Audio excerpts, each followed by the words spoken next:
Assalamualaikum warahmatullahi wabarakatuh. Waalaikumsalam warahmatullahi wabarakatuh. Selamat pagi ibu-ibu semua. Selamat pagi. Apa kabarnya hari ini ibu-ibu? Alhamdulillah baik. Alhamdulillah. Terima kasih ibu-ibu sudah meluangkan waktu untuk hadir. Perkenalkan, saya Fatimah Zahra, mahasiswa dari Universitas Dr. Subandi. Hari ini kita akan membahas topik yang sangat penting, yaitu tanda bahaya kehamilan yang harus diwaspadai agar ibu dan bayi tetap sehat. Harapannya setelah penyuluhan ini ibu-ibu bisa lebih waspada dan tahu kapan harus segera ke tenaga kesehatan. Sebelum masuk ke materi, saya mau tanya dulu nih ibu-ibu. Menurut ibu-ibu, selama hamil itu apakah semua keluhan itu normal? Tidak. Tidak semua ya? Ya. Betul sekali. Ada keluhan yang masih normal, tapi ada juga keluhan yang berbahaya jika tidak segera ditangani. Nah, hari ini kita akan belajar mengenai tanda-tanda tersebut seperti leaflet yang sudah saya bagikan ke ibu-ibu ya. Baik ibu-ibu, kita langsung ke penjelasan materinya ya. Apa itu tanda bahaya kehamilan? Tanda bahaya kehamilan adalah kondisi tidak normal selama kehamilan yang dapat membahayakan kesehatan ibu dan janin, sehingga memerlukan pemeriksaan serta penanganan segera oleh tenaga kesehatan. Dan mengapa sih penting untuk mengenali tanda-tanda bahaya kehamilan itu? Karena dapat mendeteksi dini komplikasi kehamilan. Yang kedua, mengurangi risiko kesakitan dan kematian ibu dan bayi. Dan yang ketiga, memastikan ibu segera mendapatkan pertolongan medis. Dan yang terakhir, membantu ibu lebih waspada terhadap perubahan kondisi kehamilan. Nah, sekarang kita masuk ke tanda bahaya kehamilan. Ibu-ibu segera periksa ke tenaga kesehatan jika mengalami 1. Perdarahan dari jalan lahir. Yang kedua, nyeri perut hebat yang menetap. Ketiga, gerakan janin berkurang atau tidak terasa. Dan sakit kepala hebat serta disertai pandangan kabur. Yang kelima, bengkak pada wajah, tangan, atau kaki secara tiba-tiba. Selanjutnya, demam tinggi, lebih dari 38 derajat Celcius. Dan yang selanjutnya, keluar cairan ketuban sebelum waktunya.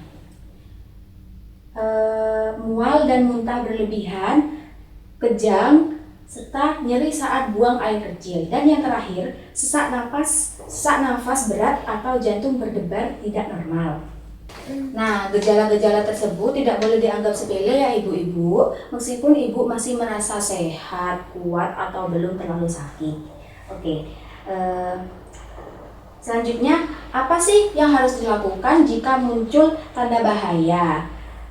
Ibu-ibu harus segera ke puskesmas atau rumah sakit.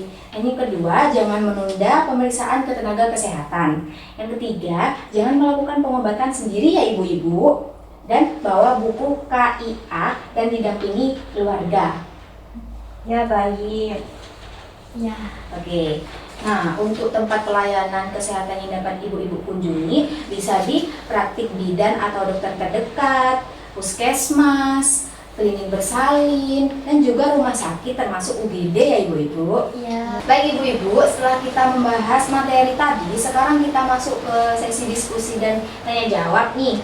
Silakan jika ada yang ingin bertanya, menyampaikan pendapat, atau berbagi pengalaman selama kehamilan, ibu bisa mengajukan tangan dan bertanya ya. Ya.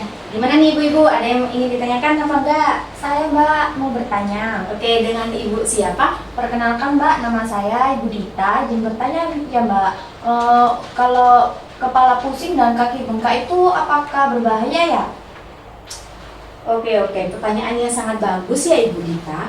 Jika pusing hebat disertai pandangan kabur dan bengkak muncul secara tiba-tiba, itu termasuk tanda bahaya kehamilan ya Ibu, dan harus segera diperiksa ke tenaga kesehatan. Oh, berarti itu bahaya ya Mbak ya? Iya, bahaya Ibu.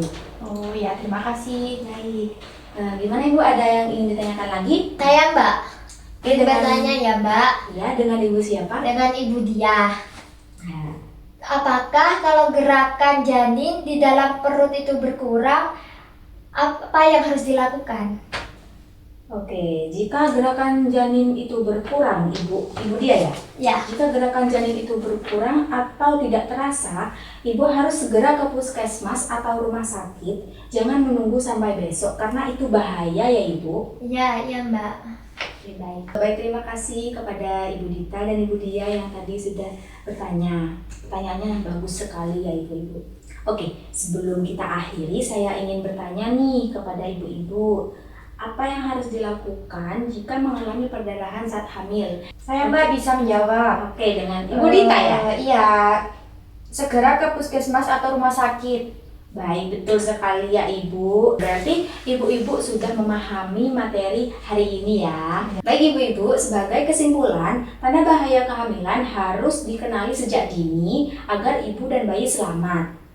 Ayo jadi ibu hamil yang waspada, jangan menunda pemeriksaan jika ada keluhan. Karena ibu dan bayi sehat, keluarga pun bahagia. Baik Ibu-Ibu, demikian penyuluhan hari ini. Semoga bermanfaat dan bisa diterapkan ya. Terima kasih atas perhatian dan waktunya Ibu-Ibu semua. Wassalamualaikum warahmatullahi wabarakatuh. Waalaikumsalam warahmatullahi wabarakatuh.